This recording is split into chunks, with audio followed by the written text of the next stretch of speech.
Deebo Samuel addressed him playing running back and wide receiver because this was a talking point during the offseason for why Deebo was frustrated with his contract situation with the San Francisco 49ers. Everybody else around him at his position was getting paid a boatload of money. He was coming up on the last year of his contract, not only as a top wide receiver, but he was also a running back for that Niners team. The pundits were yelling at me and everybody else saying he doesn't want to take any more hits anymore. As a running back, they're wasted. He just wants to be a wide receiver. He is mad that they had him at running back. But at the Pro Bowl and other places, he said he enjoyed the wide back position. And I said from the beginning, if they were to pay him more money to play running back as well as play wide receiver, he would probably go in to do so. He has agreed to do that. And he has basically come out and said everybody else is full of shit. Go ahead and run this Deebo clip, shall we? Evan Foxy talking about him taking some reps at running back as well. One of the narratives this offseason was that you were upset with how you were going to be used.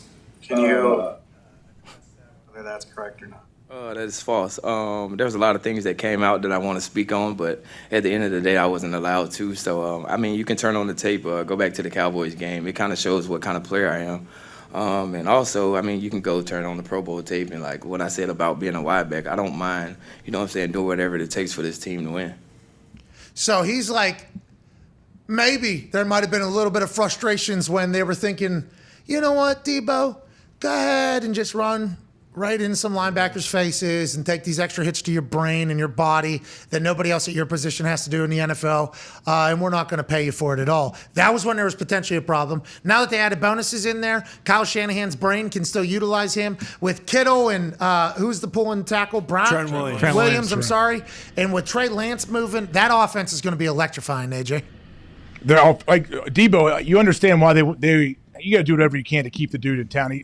Not only is he an absolute monster on the field, he seems like a great dude, a great teammate from everything I hear from anyone that has played with him or coached him. So, yeah, I mean, of course, he doesn't want to be paid as a running back. He shouldn't be paid as a running back. He should be paid for what he does, and he has tons of production. So hopefully he's there for 10 more years. Deebo is a real X factor.